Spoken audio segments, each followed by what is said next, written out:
Bir hafta aradan sonra yeniden karşınızdayız. Cumhurbaşkanı Erdoğan bu hafta partisinin kuruluş yıl dönümünde ülkenin 21 yıl öncesine göre daha demokratik ve daha özgür olduğunu öne sürdü. Erdoğan böyle konuşurken değil 21 yıl, sadece son bir haftada yaşananlar bile aslında ülke gerçekliğini ortaya koymaya yetti. Daha fazla bir söze de gerek kalmadı. İşte haftanın bizim gözümüzden bir özeti.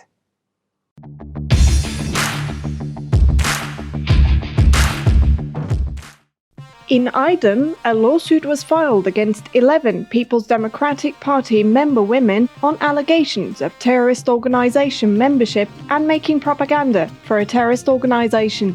The first hearing of the case will be held at the Aydın Second Assize Court on November 11th. In the indictment of the case, events and press statements organized and interviews given to the media were made the subject of accusations, while listening to Kurdish music at the events was presented as criminal evidence. Mesopotamia Agency Managing Editor Diren Yurtsever, who was detained at Istanbul Sabiha Gökçen Airport on the grounds that there was an arrest warrant against her, was charged due to her social media posts and news sharing. Within the scope of the investigation opened by the Bingöl Chief Public Prosecutor's Office, the journalist was charged with public incitement to hatred and enmity. The second criminal chamber of the Diyarbakır Regional Court of Justice reversed the decree of dismissal of the case against journalist Ferhat Parlak, who was tried again on the same charge and was imprisoned for 15 months on the grounds of the evidence in the case in which he was previously tried on the charge of terrorist organization membership and was acquitted. The journalist is on trial for the news he made about the curfews announced in Silvan in 2015, his social media posts, secret witness statements against him, the book he wrote, the interviews he made, and the documents and photographs in his news archive. Diyarbakır 11th Assize Court decided that the charges in the file were the same as those in the case file in which he was previously tried and acquitted at the Diyarbakır 4th Assize Court and ruled to dismiss the case. The journalist's retrial within the scope of the file will begin on October 3rd. Upon the complaint of President Erdogan's former lawyer Mustafa Doğan Ünal, an investigation was launched, this time against Kısa Dalga writer Ersan Atar and managing editor Sezgin Kapak. The journalists are charged with baseless slander and accusations against Ünal's personal rights due to an article titled "The Mafia's Interception Reports of the State and the State's Deep Silence." The news about the allegation that the way of the governor, Deputy Mayor and Mustafa Doğan Ünal in Gaziantep was cut off by the mafia leader Yılmaz Öztürkmen, who is the business partner and cousin, included the petitions filed with the prosecutor's office conducting the investigation regarding the incident and the statements given by the suspects against these petitions. The news in question has previously been blocked from access upon the application of Ünal. The Istanbul Chief Public Prosecutor's Office launched an ex officio investigation against Canan Kaftancıoğlu on the allegation that her speech at the meeting held at the Istanbul Planning Agency headquarters on August 12th was within the scope of the crime of insulting the president. In her speech, Kaftancıoğlu said, "We will send a dictator away from this country through democracy." An investigation was launched against YouTuber Mustafa Kayaalp for insulting the president because of an animation of Erdogan he used in the video he uploaded. In 2015, the Diyarbakır Metropolitan Municipality Mayor Osman Baydemir, 53 city council members and their committee allocated a place for Pir Sultan Abdal Cultural Association to open a cemevi in Diyarbakır. Now they were charged with abuse of office. The Diyarbakır 13th Criminal Court of First Instance accepted the indictment against them, which was prepared with a request for imprisonment of up to 2 years, and issued a verdict of non-jurisdiction for the file. The court argued that the Assize Court has the authority to evaluate whether the accusation in the case file constitutes the crime of embezzlement regulated in Article 247 of the Turkish Criminal Code. A lawsuit was filed against those who reacted against Imam Adem Yılmaz, who was dismissed after insulting women with the 3 bodyguards of the then governor Can Kazım Kuruca, and after the recordings of the incident were shared on social media on July 16, 2020 in Nazimiye district of Dersim. You must file a criminal complaint with the Trabzon Chief Prosecutor's Office on the allegation of insulting 89 people, then demanded 4,000 liras in return for withdrawing his complaint. A lawsuit was filed against 22 people who did not agree to compromise at the Trabzon 5th Criminal Court of First Instance. Gazete Kadıköy's editor-in-chief Semra Çelebi will stand trial on charges of insulting the Turkish flag for her tweet 2 years ago. In her tweet, which was the subject of the lawsuit, Çelebi shared an image with a rainbow flag from the 2014 Pride Parade with the caption, "Perhaps it's the fags that make the flags." The investigation against former national swimmer Derya Büyükuncu was completed after a warrant was issued against her on the grounds of her social media posts on President Erdogan at a time when he announced that he had coronavirus. The prosecutor's office filed a lawsuit against Büyükuncu on the grounds of insulting the president, demanding a prison sentence for up to 8 years and 2 months. Ebru Uzun Oruç, the owner of the YouTube channel Street Cat and vice president of the Rize branch of the Contemporary Journalists Association, and her husband were attacked in Istanbul. Oruç received threatening and insulting messages for conducting a street interview about Nationalist Movement Party chairman Devlet Bahçeli, stated that the attackers chased her husband with a gun and that he saved his life by taking shelter in a workplace, and said, "This planned and deliberate attack is not only against us, but also on the rights and freedoms of the entire public, and everyone who does not condemn or refrains from condemning this, does not express it, does not react against it, from the government to the opposition, is a partner in this crime." The police did not allow the Justice Watch protests organized by the patients and their relatives in front of the People's Democratic Party Bahçelievler District Organization building. 27 people, including the relatives of the detainees, were detained. The police intervened and the Turkmens, who gathered in front of the Consulate General of Turkmenistan to deliver letters addressed to the President of Turkmenistan. Numerous people were detained. Citizens of Turkmenistan, who were aggrieved due to the disruption of consulate and other passport procedures, have previously been expelled from Istanbul airport with police force. Doğuş University launched a disciplinary investigation against the students who protested against the increase of the annual fees of up to 300%.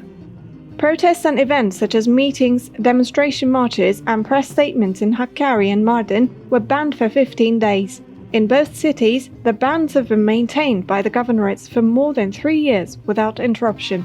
The reasons for the ban are always the same for the governorates, who claim that the protests and demonstrations may cause problems in terms of public safety, as well as for the protection of the integrity of the state, national security, and the prevention of the spread of the COVID-19 pandemic. The Istanbul Anatolian First Criminal Court of Peace censored 10 different news articles on the website Toncom.tr about the caricatures of President Erdogan in the foreign media, including the drawings of the world-famous Brazilian cartoonist Carlos Tatu. Another decree issued by the same judge blocked access to many news stories on Erdogan's son Bilal Erdogan. With the decree, nearly 20 news content on various standards and land workers were censored. Access to 48 more news articles about President Erdogan's former lawyer, Mustafa Doğan Ünal, was blocked with a decree issued by the Istanbul Anatolian 9th Criminal Judicature of Peace. Among the blocked news is one about Ünal imposing access blocks on 130 news articles. The news article titled "The Shadow Politics in Gendarmerie Appointments," published on the website Halk TV regarding the 2022 appointment and promotion decisions of the Gendarmerie General Command, was blocked from access with a decree issued by the Samsun 3rd Criminal Judicature of Peace. The article, written by Sözcü Daily columnist Serpil Yılmaz, titled "Hunting the Network in the Stock Exchange," in which Justice and Development Party executives and bureaucrats allegedly made manipulation and speculative transactions in Borsa Istanbul, was blocked from access with a decree issued by the Ankara Gölbaşı Criminal Judicature of Peace. The news article containing the statements of İYİ Party Development Policy President Ümit Özdağ about Minister of Culture and Tourism Mehmet Nuri Ersoy who owns a chain of hotels, was blocked from access with a decree issued by the Istanbul Anatolian Ninth Criminal Judicature of Peace. The news articles about Mehmet Durmaz, the partner of Cihan Ekşioğlu, whose name was mentioned with doubts in the defense industry, was blocked with a decree issued by the Izmir 7th Criminal Court of Peace after the names came to the agenda with the statements of criminal organization leader Sedat Peker. The Radio and Television Supreme Council, RTÜK, fined Halk TV, Habertürk, Tele1, and Netflix.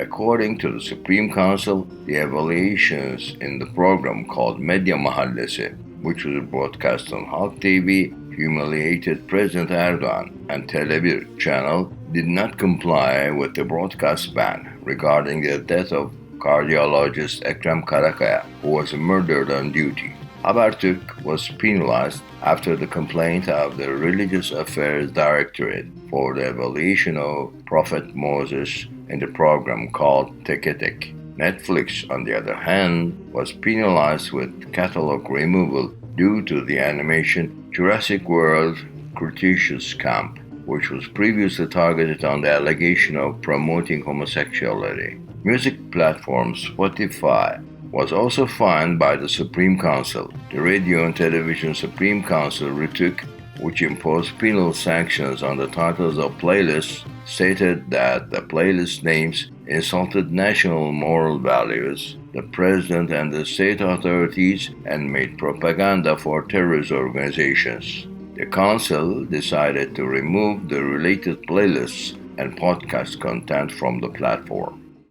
The Ministry of Agriculture and Forestry has demanded an administrative fine between 50 and 250,000 Turkish liras against Monopoly Dealers platform chairman Özgür Aybaş, who criticized the price increases for alcoholic beverages and tobacco products on his social media account, also posting the end consumer price lists. The ministry claims that Aybaş advertised the related products. The photograph that Aybaş took with a beer glass was also included in his file.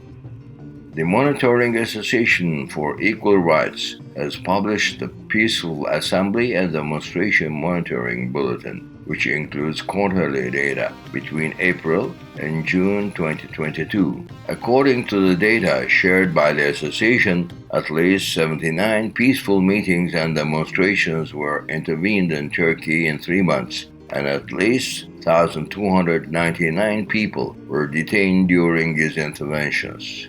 In the same period, the right to peaceful assembly and demonstration was restricted 34 times in 16 provinces by 25 general and 9 specific ban decisions.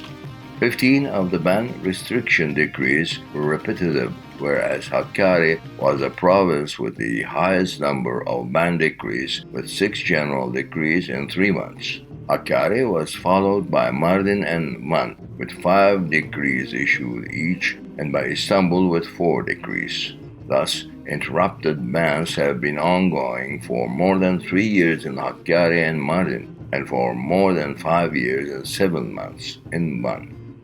Expression Interrupted has released its Agenda for Freedom of Expression and Press report covering the second quarter of 2022. According to the report, 168 journalists were tried in 116 cases in 3 months, and 9 journalists were sentenced to a total of 17 years, 6 months, and 12 days in prison. A new lawsuit was filed against 12 journalists, and an investigation was launched against 9 journalists. In the second quarter of 2022, 38 journalists were detained, 14 of them during news coverage, and 16 journalists were arrested. There were at least 9 incidents of attacks, preventions, and/or threats against journalists. The Constitutional Court ruled that the application of self-publishing owner İrfan Sancı, who was on trial for obscenity because of a book he published, was a violation of freedom of expression. Sancı, who was charged due to the book The Adventures of a Young Don Juan by the Italian-born French poet, writer, and critic Apollinaire, was previously acquitted in the lawsuit filed against him at the Istanbul Second Criminal Court of First Instance. However, in the retrial held after the reversal decree of the Court of Cassation, it was decided to defer its prosecution and to apply the provisions of probation against him for 3 years.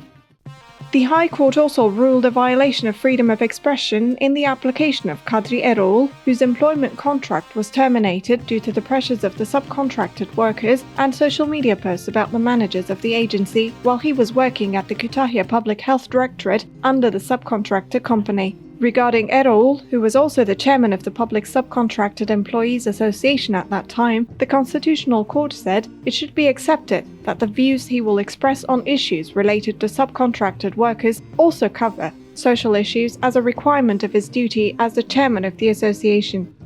The Personal Data Protection Authority fined Cumhuriyet Daily and Metro Istanbul, which is part of Istanbul Metropolitan Municipality, for the news regarding Justice and Development Party Istanbul Parliament member Ravza Kavakçı Kan receiving a double salary. The company was fined 4,000 Turkish liras due to the news titled Double Salary Claim for Kavakçı, with a claim that the obligation of the company to protect the personal data was not fulfilled, and the newspaper was fined 30,000 Turkish liras on the grounds that the related personal data was included in the news story. Bu haftalıkta bizden bu kadar. Daha fazlasını her zaman olduğu gibi internet sitemizde ve haftalık bültenlerimizde bulabilirsiniz. Yeniden görüşünceye değin, hoşça kalın.